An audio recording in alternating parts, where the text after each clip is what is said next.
Hello, hello. Welcome back to the podcast. It's your girl, Kamie Crawford. And today, relationship expert Dr. Allie is back in the building. I am How so glad are to be you? here. I'm so glad you're here. Girl, it should have happened. It should have happened. We've been trying to make it happen. We have. But it's just, life. Life be lifing. What have you been up to? Too much. I love making all the content that we need to see on the internet about relationships and what to look for and what not to look for. And I love how you have been like tapping into these pop culture moments and reading people down because it is necessary. Girl, because it inherently vexes me. Yes. I see things and I get angered and I try to talk to people to process it. I'm like, let me get this out of myself. Yes. But I can't. Yeah. I have to say something in public. Yeah. Like, it's really my toxic trait. What's your sign again? Oh, girl. I promised I wasn't going to talk to the people. Tell me. I'm a Gemini. Oh, yes. That's why we don't talk about it. We don't talk about Bruno. People hate you. We don't talk about Bruno. He's a great Gemini. But I think he's actually a Scorpio. He's definitely a Scorpio. He's trying to hide. He doesn't want anybody to see him. He's like, leave me the fuck alone. All of you, I'm hiding in the walls. That's all I'm saying. I don't blame him. But guess what? Mm-hmm. They needed Bruno. They did. And you need a Scorpio. He was the truth teller. You always need a truth teller. And the truth teller in the family is always the one that's pushed out. Yeah, it's true. So wait, I'm taking you're a Scorpio? Yeah. See, we're the two most shit on we are of the whole pantheon of astrology. Yeah, we are. I feel like that's in a lot of cases why we end up linking up. I have so many Gemini girlfriends. I love a Gemini woman. The men, they're different. Should rot. They're different. Men are struggling now in general, and I hate to be like that. Can you tell us why that is? Girl. Is there a reason, like, psychologically? You're the expert. I do have theories. Okay. One, we've all been through a lot. Uh-huh. Pandemic, no bueno. Right. Por todo. Yeah. Bad for us. Yes. Right? Yes. Yes. Not good. And so I think that there's that. And then, I mean, when in the Black community, we obviously know the history of slavery, the history of men being not just taken from homes, but literally ripped from homes, killed, lynched, sold, put into work camps and jails. And so we have this history of us having this distant relationship with men, maybe having a difficult relationship with them. Women had to kind of do a little bit more than what white women were doing, other women were doing. So now we're building this up. This is our grandmothers. This is our great-grandmothers, our great-great-grandmothers. And so now we're in a position where these Black men are here and they're in the space where they're like, okay, I can work. I can do what I want to do. I can make decisions I want to make. And some of them are like, you know what? I like what these white guys have. I like what they're doing over there in white man town. And so I want to emulate that. So, hey, Black women, stay at home. And we're like, bitch, we ain't never been at home. Yeah, we've been working from the beginning, sweetie, next to you. Right next to you. Me, you, yeah, kids, the kids, everybody, all in there. Grandma, grandpa, everybody was out there. Yeah. And so I think that there's like a lot of social things happening. There's a lot of historical things happening. There's a lot of like current cultural things. And then we're also like not in a recession, but people are feeling like we're in some kind of financial situation in our country. And I think that that's also really pressing upon people. Yeah. And particularly men, because they've been told they're supposed to be providers. But now women provide. We can provide too, especially Black women. And so it's like, they don't know their role. I don't think they know what to do anymore because they were told all you have to do is make a certain amount of money and then everyone will be happy. But now that's not enough money. Yeah. It's not enough money for anyone, by the way. It's not enough. But I love that you say that because I know the white women, Asian women, Hispanic women, Native women were all listening to the Black man part and we're like, okay, but what about our men? Oh, what about their men? Because they ain't shit either. Like, what's going on? Everyone's men is going through other things. Everyone's men is going through all the things. But I think that there's a point to that because even, in the whole conversation about like going 50-50 and stuff like that, I was listening to something recently that was like, chances are, if you're in a heterosexual relationship dating a woman, it's never actually 50-50. Like when you're living with somebody, because she probably already has all of her shit. You probably have a beanbag and like one paper plate, but she has a whole entire china set.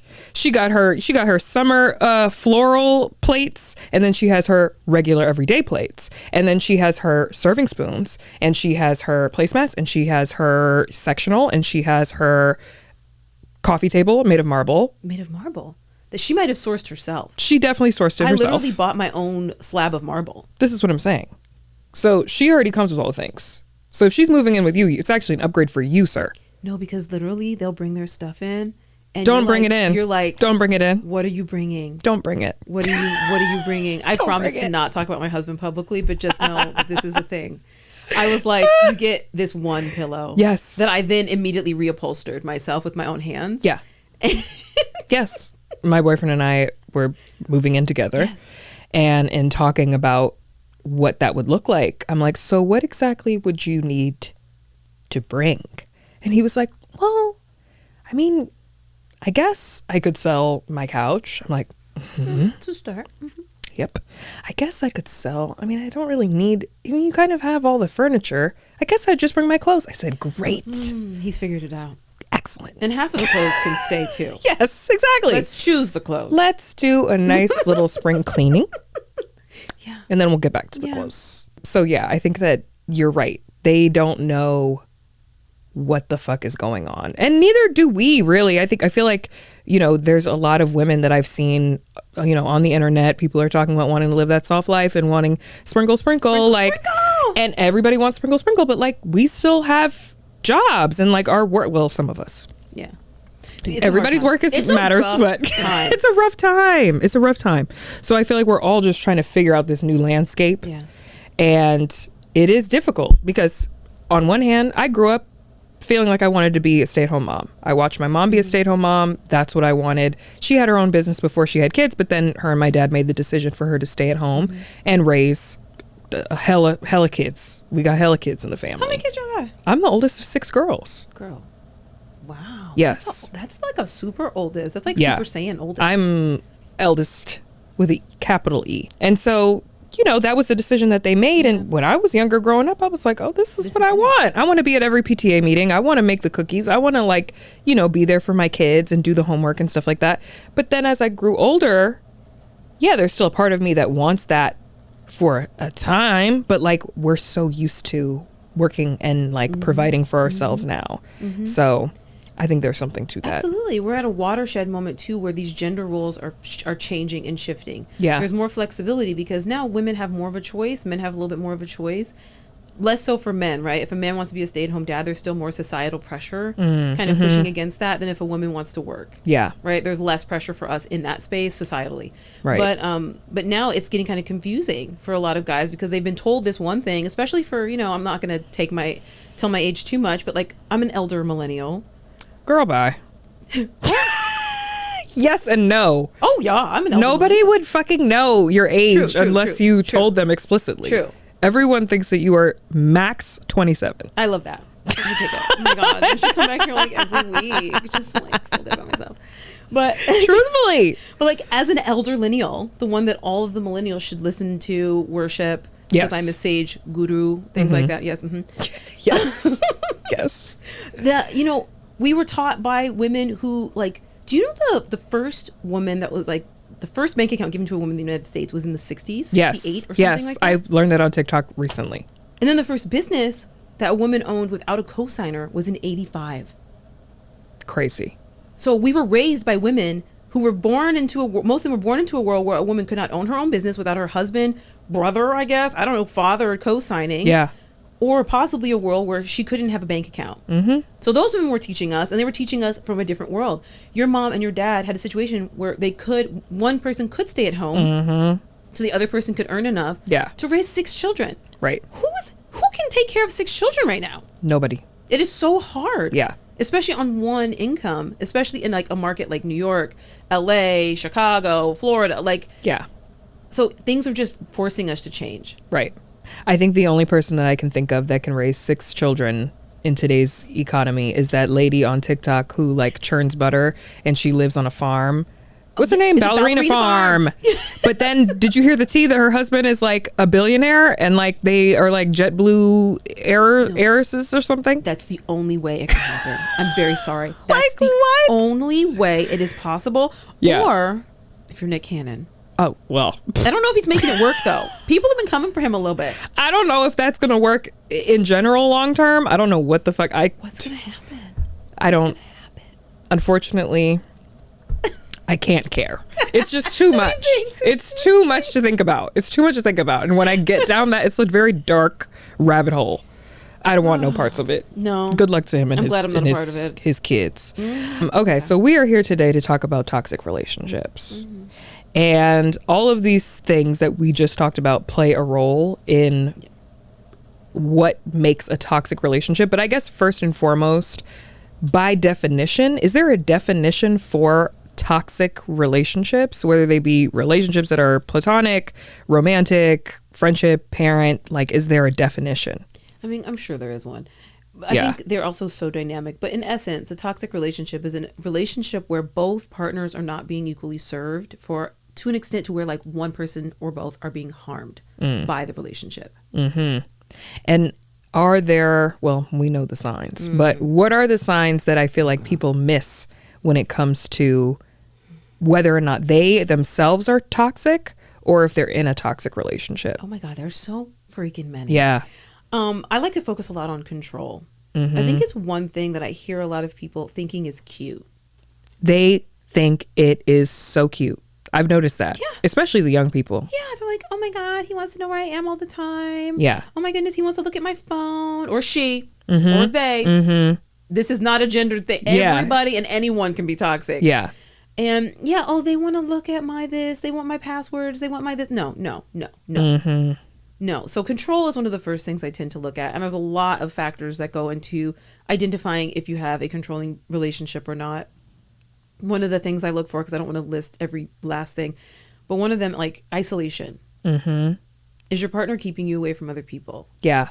Because that's a huge sign, like, because they don't want you to realize that there's other people in this world that are living differently than you. Yes. They don't want you to see the comparison and to know, like, oh, wait, this is whack. And they don't want those people who are around you, who are close to you, who love you, to start realizing what's going on there and making comments. Exactly. So when you notice that all your friends and family start to like scatter when this person comes around, there's probably a reason for that. But I feel like in those situations, because of the isolation, because it's like mental abuse, it feels like, oh my God, they just want me to themselves. Like they just want to be around me all the time. They don't want anybody else to have me because they just love me so much. But really, that's not it. Like, watch out. Exactly. Yeah. If you start noticing all your friends are disappearing, sometimes they'll even kind of like up your like ego. They'll be like, you're just too good for them. Your friends are fucking wet. They're horrible. Yeah. They're for the streets. You don't need to hang out with them. And you're like,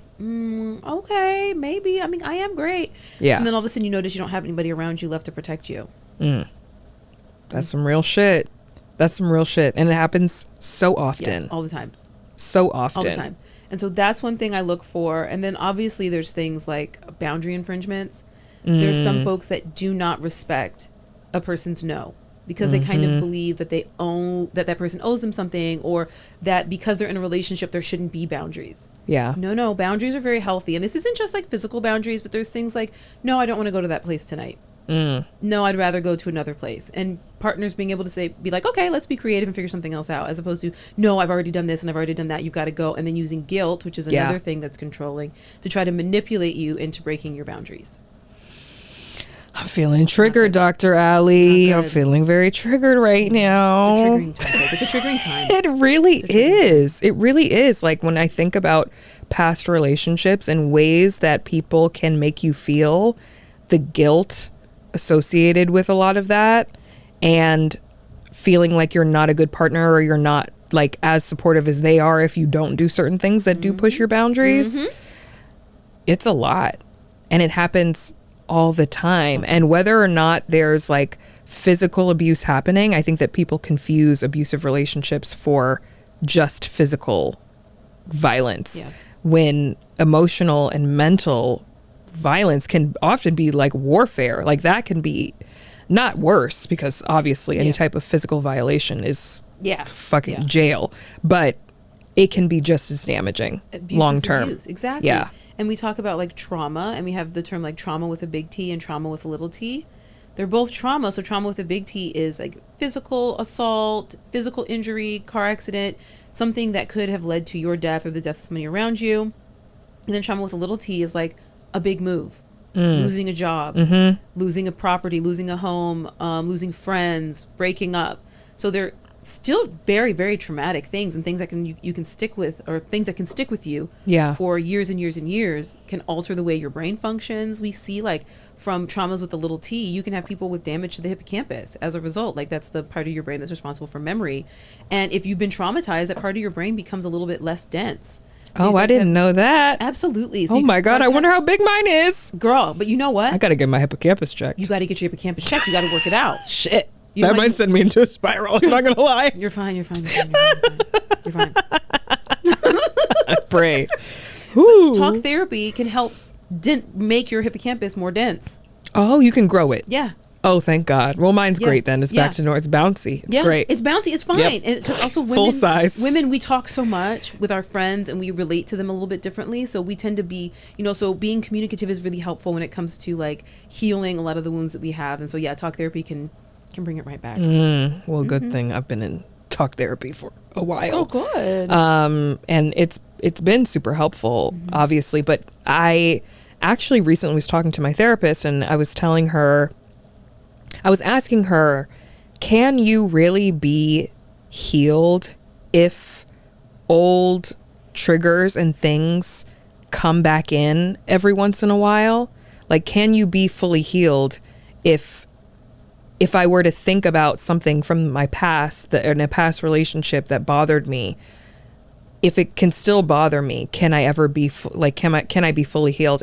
And her response was, who is ever fully healed? Love her. And I was like, damn. But you want to feel like, oh, I'm getting in this new relationship, or I've been in a long-term relationship and like I'm healed, I'm good, I'm like, fresh and brand new, like you've never even talked to me before. Brand new bitch. And then something happens or you see something. I was watching One Day, that series on Netflix. I don't put myself through things that make me sad. I don't do that. I don't know why you're doing that. I want to watch it again, actually. It got you. It got me. It was it was like beautiful and also sad and just like insane. But there were parts of it that triggered me, like where I was like angry, where I was like, ugh, like I need to turn this shit off. But then of course I kept watching it. But in stages. And I was talking to her about it, and luckily she had also watched it. So she was like, girl. And I was just like, can you be fully healed? I'm in a happy, loving relationship. Can I be fully healed if watching this show makes me feel something like that?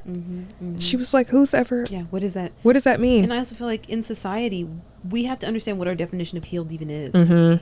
Because healed to me is going to be different than healed to you, than healed to somebody else. Right. And if our definition of healed is that we are fully blocked off from negative emotions, then that's not going to happen. Yeah. Right? We're always going to experience the full range of emotions, from anger to happiness to sadness to ennui to all of the emotions that there are out there. And so I think that that's the first part of the kind of the equation, is understanding that. And then also looking at psychology is so difficult because it's not something we can really touch. Right? Consciousness is where we experience psychology, and consciousness isn't a thing. Right? It's like you can't like deal with it. It's a projection of our brain. Yeah. But like the body, right? When you sprain your ankle, when you break a bone, you have a scar forever. Right? And so one way or another, either on the skin, either inside, but we consider it healed if you can use it again. Right? And so emotionally, so psychically, cognitively, when you're at a point where you can engage in a relationship again. Right? Where most of your experience with it is positive and you're able to be aware of like, oh, I'm triggered. Because maybe 6 years ago, you wouldn't even be aware of that. Yeah. You'd just be in it. Right. That's healing, girl. That's healing. That's it. Healed. That's what it looks like. Healed. Check. It is kind of like a mind fuck though when you're in it. And especially for people who are in toxic relationships, it becomes almost like a drug. What is that about?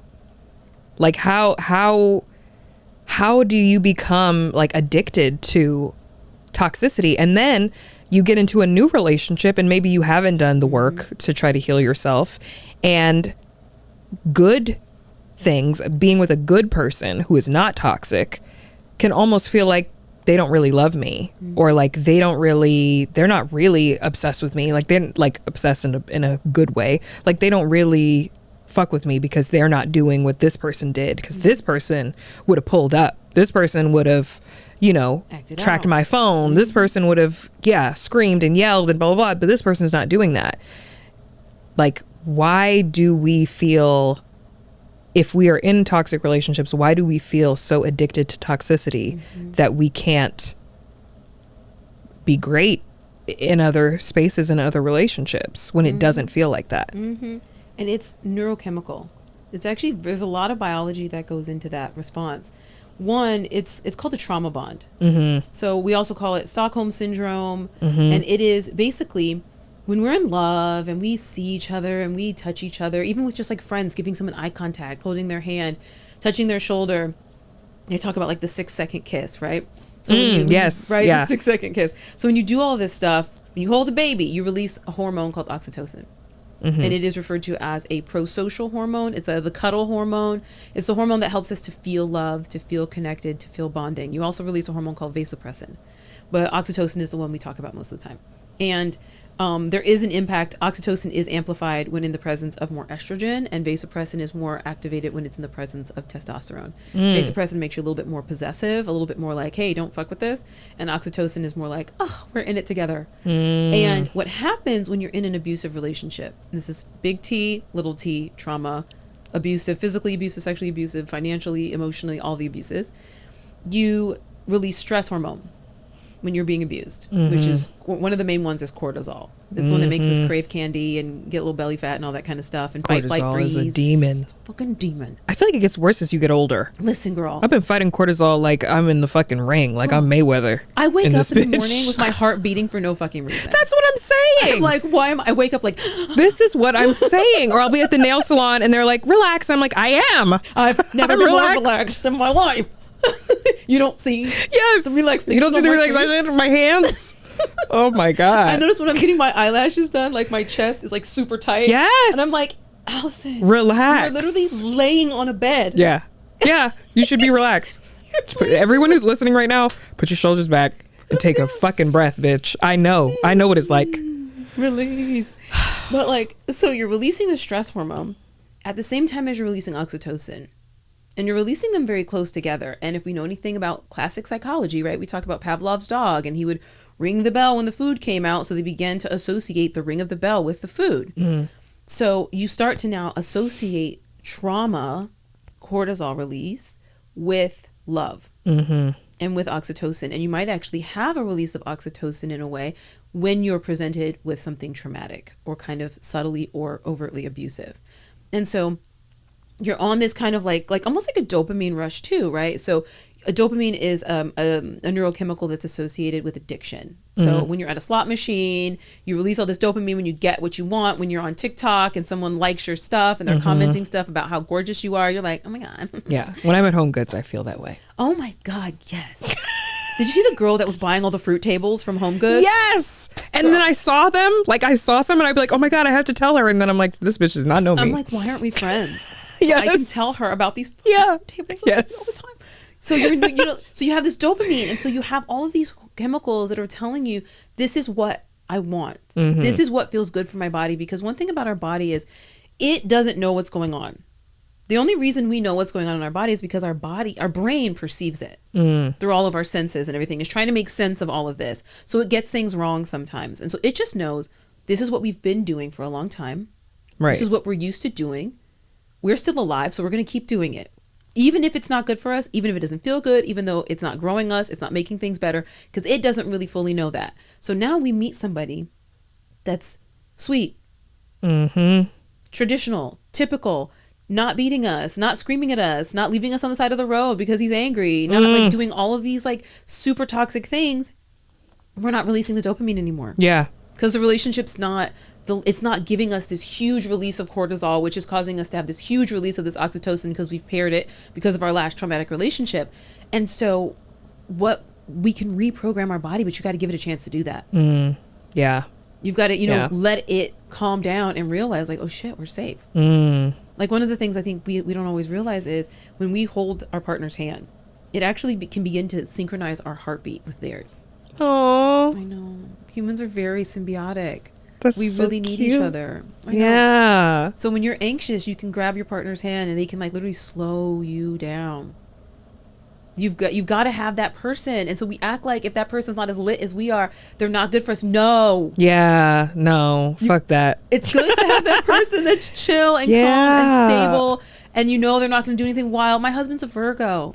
Aww. He's at home right now on his computer, I promise you. He's chill. So chill. And that's when you can, it's not predictability, because I think sometimes people think like, oh, if like they're too predictable, like I know exactly what they're doing. Sometimes that's a good thing. Like when you just know that they're not doing bullshit, that is a piece that no one can take from me. I am so happy with that. Thank you. Do you want to hear something really cute? Yeah, please. So every day when my boyfriend comes home, he comes through the door and I'm always like, yay! Also prefacing this with, we don't have kids. So, you know, some people listening will be like, bitch, please. We don't have kids. It's just us. So when he comes in, I'm like, gee, gee, gee, gee. And I lay down on the couch and he comes and he lays directly on top of me and we just lay on top of each other for like 5 minutes. I love it. And yesterday he did it and I was like, this is like, it almost like calms my nervous system. It does. And I feel like that's the same thing as like the hand holding. It's literally calming your nervous system. It's what we do with babies. When we, what's the first thing they do? They skin to skin. Yeah, that's, I like that we call it that sometimes. Yeah, no, it's, oh my God, I fucking love it. Wait, I'm like, I need to do skin to skin. Relationship. Thank you. Oh, you're right. I fucking lost. Sorry. Of course. I need to put together like a compilation of people asking if they can curse and me repeating the name of the show. TikTok has ruined us all. And people saying it after I've already said fuck like 30 times. That's so fucking cute though. No, but TikTok has ruined us. It really has ruined us. Unalived. What?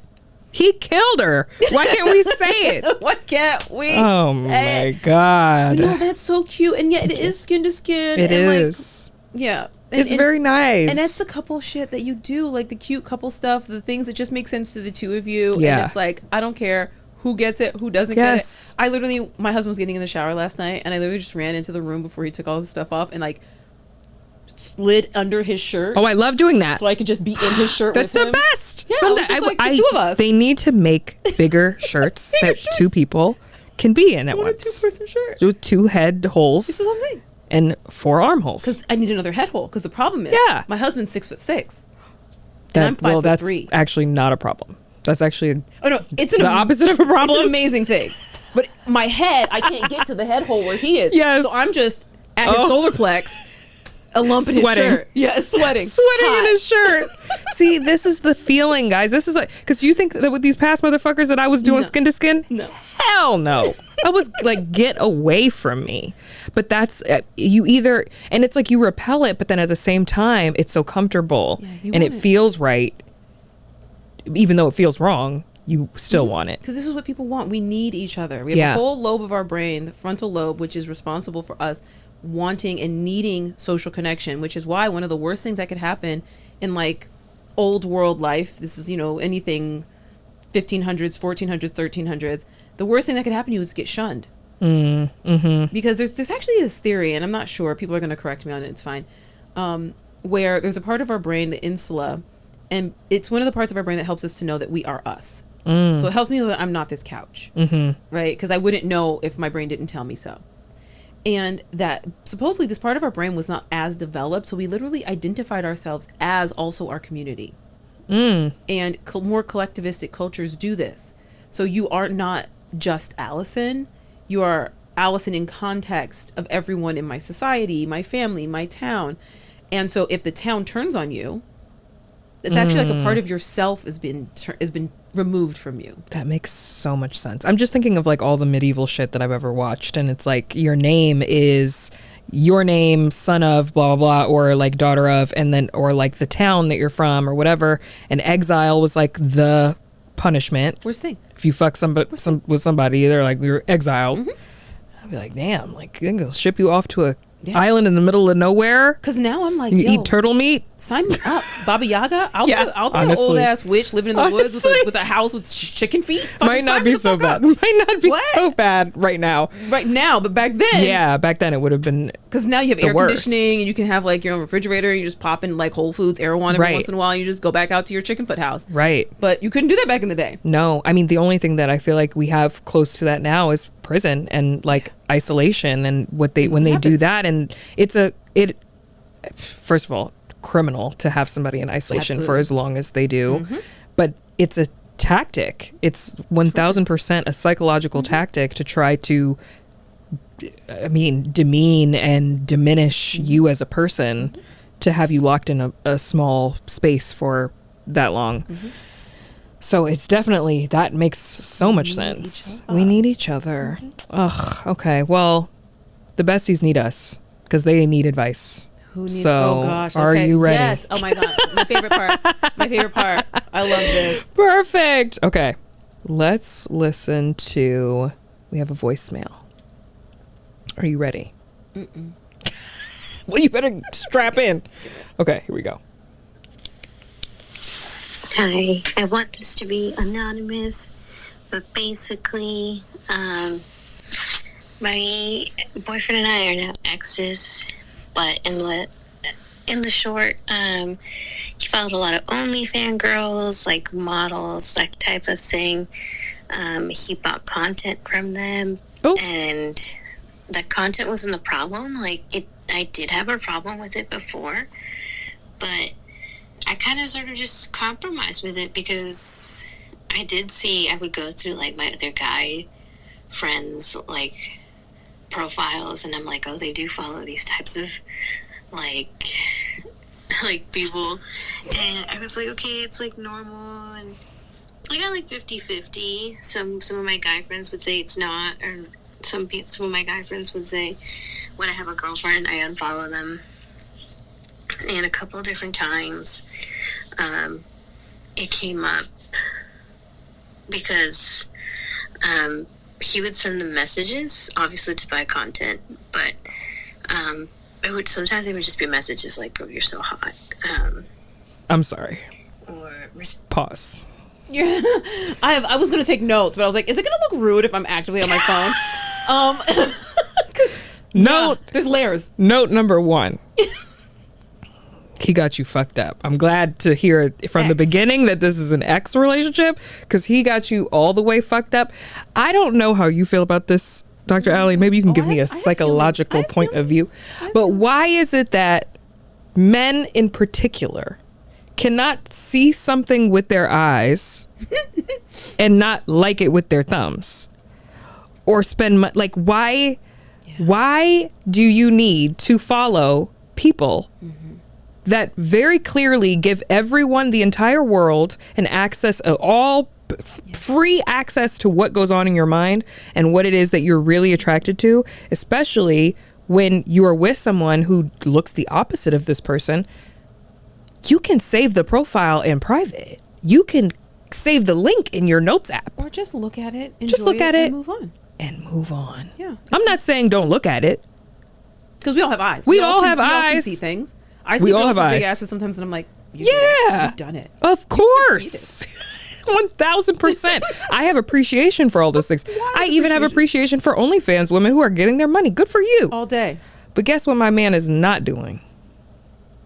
Following that. So I'm saying, I think it's stone cold audacity. Yes. And that little spot where their uterus would be is filled up with audacity. Yes. That's what's there. Yes. Literally. It's just empty space. It's just empty space filled with gall. Yeah. And because I think we get a lot of our sense of identity and who it is we are based on the cues that we've gotten over the course of our lives. Yeah. And boys, from the time they're children, are told you can do anything you want. You're a boy. It doesn't matter. Date around. Don't be with one person. Da, da, da, da. They're given a very different message. They're given a message that they can do anything if they put their mind to it, which means I can like all the things that I want to like and still have a stable, consistent, healthy relationship at home. And here's my other thing, because you'd be surprised, a lot of women come to me with this as a problem. Social media is a big problem. It's a big problem. Yeah. Huge problem. Yeah. And my perspective is this: I'm not going to yuck anybody's yum, right? If you like OnlyFans, if you like whatever, do your thing. But if you're a partner and your partner is doing something you don't like and it is a deal breaker for you, let them go. Because she sounds like she gave in and was like, it was a very big deal for her at one point, and then she was like, well, it's not going to change, so I'm just going to give into it. And now she's living a lie and pretending like this is something she's okay with, and she's not. Exactly. I mean, my boyfriend and I, when we first got together, of course, he followed not OnlyFans girls, but he followed every pretty bitch in Los Angeles and abroad. Good for you. You're a single man. I'm expecting for you to be following and liking pictures of beautiful women. But when we got together, we had a conversation about social media. We had a conversation about the fact that I wasn't going to be posting us with his face in social media because I just didn't feel like it was for the world. I felt like it was something personal for me that I wanted to keep to myself. We agreed on that. We also agreed that he was unfollowing and not liking content that was very clearly going to make me feel away. Yeah. And I think that, and I have been in relationships in the past where you bring that to their attention. Like, why did you like this girl's ass picture for everybody to see? Like, my mom follows you. My sisters follow you. Our friends follow you. If they come across this picture, which they probably will, the way the algorithm works based off the fact that you liked it, why do they need to know that that's what you like? And it would be like, you're so insecure. That's all you care about is social media. It's like, it's not about social media. It's bad optics for sure for people to be able to see what it is that you like. Bad optics. But on my front, imagine if it's not the same. Honestly, the men are not putting out the content that the women are putting out. We're not liking dick pics. We're not like, it's not a thing. We actually it's not a thing. Mortified. It's not a thing. Mortified. It's not a thing. It's not a problem for us. But no. Like, I have a rule, or there's a rule in my marriage. It goes both ways. Do not embarrass me in public. Period. That's it. Period. And so whatever venue, whatever you're doing that is public, yes. and Instagram and social media, TikTok, it's all public. Is it going to make me look stupid? Yes. Please don't do it. Yes. That's all I ask. It's so simple. That's all we ask of each other. It's so simple. And you know what? When you're with the right person, when I mentioned it to my boyfriend, you think he even questioned it? Oh my God, of course. He was like, absolutely. I would never want to do anything intentionally or be a part of anything, like anything that would ever make you feel like my eyes were on anything but you. That's it. It's beautiful. Done. Like, how beautiful is that? And that's just one more way that you can determine it when somebody's for you. Yes. When you're not having to try on the big things, on the things that matter to you, and you're like, you know, that was a boundary. You said, I'm really not comfortable with this. Yep. And he was like, I respect your boundary. That's beautiful. Moving on. That's it. Gaslighting you and pushing past your boundary and trying to make you like the fact that he's liking photos you don't want him to like. Exactly. Because it sounds like might be what happened to sorry, Anonymous. sis. We didn't even. I know, we abandoned her. But we just had to talk about it. Totally. Respond to the stories a lot. What are you doing tonight? And like, another example would be tonight, like, just some random. They weren't always like that popular. Some random like OnlyFans girl. Had a lot of Squishmallows too, and I collect them. And I guess that's why it also hurt. But he would be like, "Oh yeah, nice squish. Like, what are you doing?" Like, it felt like he was trying to get to know her, and I told him, like, that's crossing the line for me. We get into huge arguments, and it was brought up, like, more than once. And he said it didn't mean anything. It's just, like, fantasy. And I'm like, I don't want it to be this way. It doesn't seem that way to me. And one time he said, I asked him if he could just stop DMing them. He said, yeah, it doesn't really matter to me. And he said he was going to unfollow them. And then I want to say like 2 weeks later, I found that he had like a Finsta. He was following all the same girls again. I brought it up. We got into a huge argument. He said he was going to keep doing it because he has an ex-wife. What? He found her cheating and sleeping with some other guy that she just had like a wall behind her of all these people she was sleeping with. And that's why he would buy content, and like he doesn't know why he does it, and he does find other people attractive, which is like normal or whatever. I was like, okay, fine, just keep following them, but you know, I don't like it. Just don't say those kinds of things to them. Well, in the end, I did find that he was still sending those messages, so I broke up with him. Yes. And I thought he was going to be really angry. I got the opposite. He was like crying. He's like, I didn't think he would actually leave. I'll unfollow like every girl, which he did. He showed me like screenshots and stuff. He's like, come back. I miss you. I love you so much. I'll take us to couples therapy. I'll do this. I'll do that. But it's like, I don't know. Are you really gonna change? Like, this argument probably happened like 4 or 5 times. First of all, bravo. I'm so glad you left that man. Don't go back. Please. No, call your friends. If you want to call him, call somebody else. Have a designated, yes, like, emergency friend. Yes. Every time you want to text him, text her. Because fuck all that. Let me tell you something. First of all, the diversion. Now this is about your ex-wife. How did she get in it? It just shows how unhealed he is. Yeah. That he can't even see. And that's what unhealed looks like. When you're in your present relationship and you can't stop seeing your past. Yeah. In every single corner. Yes. It's like, oh, I'm low-key gentle cheating on you. Yeah. Because my ex-wife cheated on me. Yeah. Makes sense. Makes so much sense. It makes me think of just like that whole entire scenario. When you are with somebody who is liking certain types of content online, and he mentioned like, oh, it's a fantasy. Don't ever let somebody convince you that that shit is a fantasy. That's their fucking type. Mm-hmm. I had a relationship like this. And this person would constantly talk shit about girls that do OnlyFans, that strip, that, you know, look a certain way or whatever, to constantly, oh, that's a whore. Oh my slut. God. What? Yeah. Like very, very clearly, like, oh, that's a slut.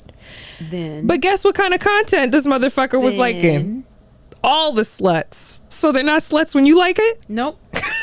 Nope. Okay. Nope. And it's just like, I would be like, oh, like, he really doesn't like women who look X, Y, and Z type of way. That's exactly what they like. And to an extent, it seems like they don't like men who are scared, or don't like women who are, you know, OnlyFans, and basically women who are in possession of their own bodies. Mm-hmm. Is because there's this inherent fear of a woman who can embarrass you sexually. Mm-hmm. Who can be like, oh wait, that's how you do that shit? Now you're really getting into Absolutely not. You want this fucking virginal fucking ingenue, yes, this girl who's never fucking seen a penis. Yes. Oh yeah. God. It's my first time. Penis? Like, I don't know if is that going to fit in here. Like, fucking whisper baby voice. Yes. So you can feel like a big fucking man with your peanut-sized dick. Yes. You exactly. want someone who doesn't know that dicks come in bigger sizes. Exactly. Because it literally, that phrase, women are scared of men, that men will kill them, and men are afraid that women will laugh at them. Like, listen. Mm-hmm. That is something that really vexes me, is that you want this woman that is this virginal woman, but then you know what you're drawn to. Yes. You're drawn to women who know what the fuck they're doing, and yes, who know how to use it, who know how to present it and how to show it. Mm-hmm. But then there's a little piece of him inside that's kind of resents himself for liking it, because they're bad women. Yeah. Right? Isn't it kind of crazy that we've grown up in a society that has told us that if a woman wants to have sex with you and consents to it, she's a slut and you shouldn't fuck her? Could you imagine? But if she doesn't want to fuck you, you have to convince her. Yes. And that's the woman you want? Yeah. Like, rape is built into so many layers of our society. Yeah. Like, you should want to be with a woman who wants to be with you. Right. Right. It is just, I'm sorry, I'm taking this. But the chase, it's the chase, and it's the da-da-da. It's so sick. It's actually very sick. This is going to send me into a spiral tonight. It's all wild. Text me. I'm going to be like, Allie, what the fuck? Okay, let's do another one. Wait, I want to say one more thing. Oh, yeah. I was in a shitty relationship a long time ago, and one thing he did do was he would put me on game to what these ain't shit dudes are talking about. Both. Ain't shit motherfuckers. Both. All three. He would just talk about how they come back soft. So when she was talking about how she thought he was going to be so mad and all of this stuff, and then he just cried, and it's not necessarily because he was actually sad. Right. We can't say that. It's just that he knew how he could manipulate her. Yes. And he felt like coming back with vulnerable was what was going to get her snagged back in. I was cheated on, and I feel like I have to have the second page to like pictures of bitches' titties because I was cheated on. So don't let it happen. Don't let it happen. Don't let him come back. Don't let him come back soft. Don't let him bring you anything. No. Fuck all of that. All right. Thank you. Okay. That's exciting. Exhilarating. Wow. That was a good one. Okay. Here we go. Mm-hmm. Hi, bestie. I'd like to remain anonymous. I've been with this guy for close to 9 years. Damn. We recently ended our relationship and even our engagement. We've been having issues, and I started gaining feelings for someone else in the process. We still live together and even share the same bed. I've been honest with admitting that I have feelings for someone and apologize for mistakes that I have made in the last few months. We haven't been together. Recently, he started talking to his ex, who I've had issues with in the past. He claimed he wanted to see if we can work on things. But then I saw a message pop up in his phone that he was trying to hide from me. I think the only reason that he's doing it is to try to piss me off. A lot of my friends have called him a gaslighter because he can never own up to any mistake he's made. He always blames me for everything. I'm starting to see the red flags all my friends have been talking about. There is a lot of love there, but it's just disappointing how things have turned out. Am I the toxic one, or is he the one that is toxic, bringing around that ex? They're both falling into a really bad pattern, where it could be toxicity on all sides. Yeah. At this point, one, y'all need to move. Yeah. He needs to get out your bed. He needs to get out your house. At least out your bed. Yeah. I understand finances. Times are tough. I'm Yes. not going to sit up here and act like y'all should be millionaires and have separate apartments or whatever. But sleeping with somebody every single night that you used to have a sexual relationship, an intimate relationship with, and now you're trying to move on to somebody else, it's very all over the place. And it can be really confusing, especially since it seems like y'all are not naturally poly. So, because within poly culture, and there's like ways that you can communicate about things like this and having additional partners, and it doesn't seem like that's where they're going. Right. Yeah.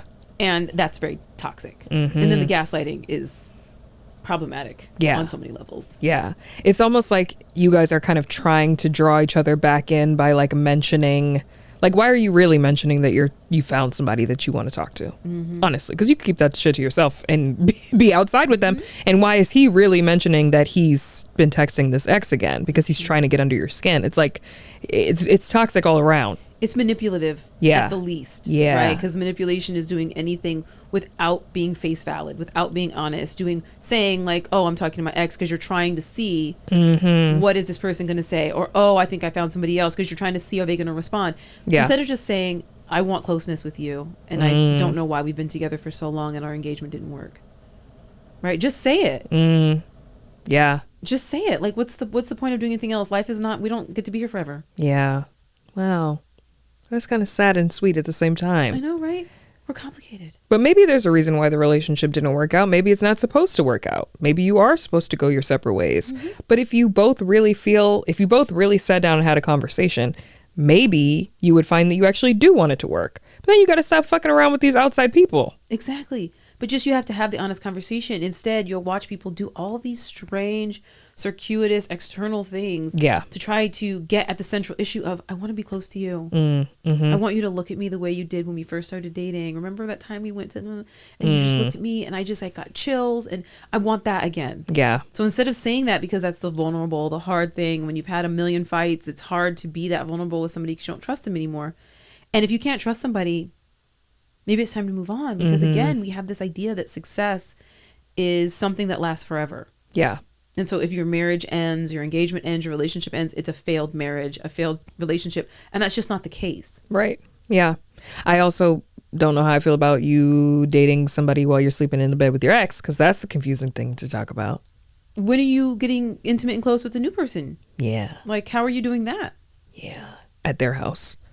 But then you got to come home. And then you explain to them, I sleep in bed with my ex. I don't like it. No, they have to move out. That's you have to move out. At least out of the bedroom. Yeah, you got to move out. All right, bestie. Love the podcast and I'm extremely grateful for the community you've created. Thank you, boo. I've had a big best friend breakup in 2022. This was not the first time we broke up, but this time it was my call. I moved to Asia during the pandemic. He decided to plan a trip near to where I live and knowingly planned this trip during a time that I was unable to join because of work. Nor did he come to where I live. I expressed that this hurt me and he got defensive, and instead of hearing/empathizing, he made some effort to stay connected at first, but still has not apologized. Like most friends, we've had our share of issues, but this particular situation made me see him and our relationship differently, and I backed away. Referencing girlfriends, am I Joan or Tony in this situation? # help while healing. Oh, damn. Are you Joan or Tony? That's very... They both got so goddamn toxic towards the end of the show, right, man. exactly. It's hard to watch. Exactly. She's Joni. She's both. And he's both. Because it was a male friend, right? Yeah. Yeah. Yeah. I mean, because on one hand, we're supposed to be able to express ourselves to our friends. And because here's the thing, I don't know how they said it. Right. Right? That's true too. Because energy matters. Yeah. Right? And so I don't know how they approached this friend that maybe made them a little defensive or reactionary or standoffish. So that's one. But yeah, I mean, because it's also like, do our friends know every single bit of our schedule and every single thing that's going on in our lives to plan their lives around? No. No. Yeah.